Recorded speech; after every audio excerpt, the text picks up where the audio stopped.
Mr. Chairman, the Secretary to the conference, distinguished delegates, I will be very brief, there will be no padding.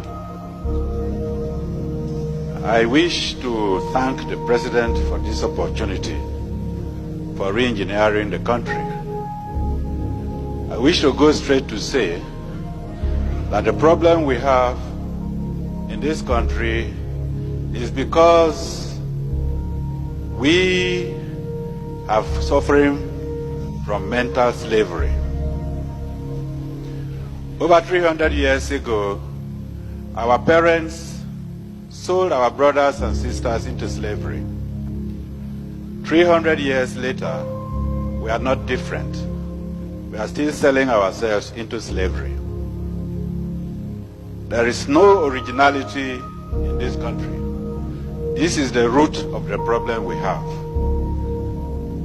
Those days, the price for the slaves were trinkets, beads, gunpowder, gin, thank you very much, and so on. The price today is foreign aids.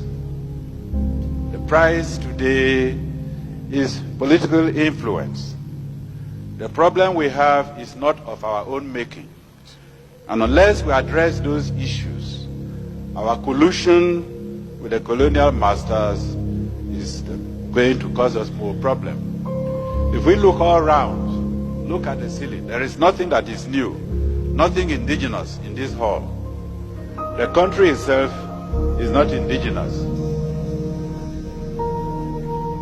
Even the coup, we are blaming the military. Even the coups that we have is not of our own making. I believe there is the author of one of the books I have read in this conference who stated that the idea of a coup was first suggested in one of the military conferences they attended in America. I will go straight to read, with your permission, Mr. Chairman, what the respected Alhaji Shehu Shagari has put in his book. And I ask every member here to get that book, because I know most members here have the book written by Clinton, but they have not put the book, they have not bought the book written by Haji Shehu Shagari. And I'm going to quote what he has written. Quote, I was particularly struck by a conversation I had with a Greek professor attached to an international agency in Geneva. He told me his opinion of why West Europeans were supporting the rebellion against Nigeria. It was, he said, common among Westerners to sympathize with the underdog in any dispute, which in this case happens to be the Eastern Igbo.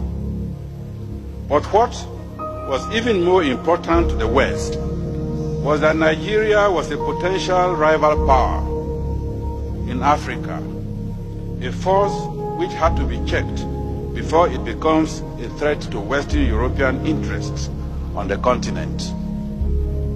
The Biafran challenge, accordingly, provided a suitable opportunity to trim Nigeria's growing wings.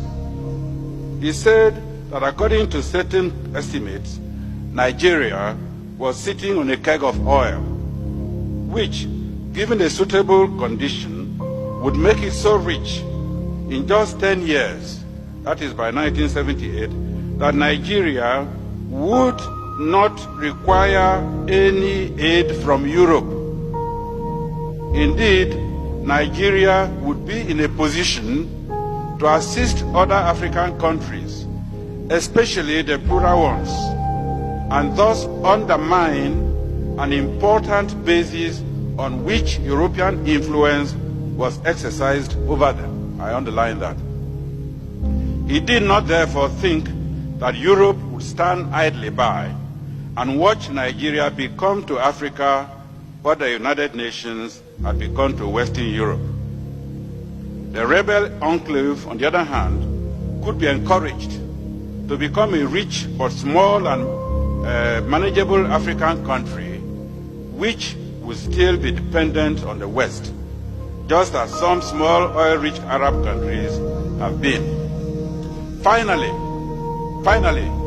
he assured me that whatever happened in the future, the West would never allow Nigeria to develop to a position where its wealth and power would threaten West European interests in Africa. Mr. Chairman, I don't need any comment. Thank you very much. Thank you.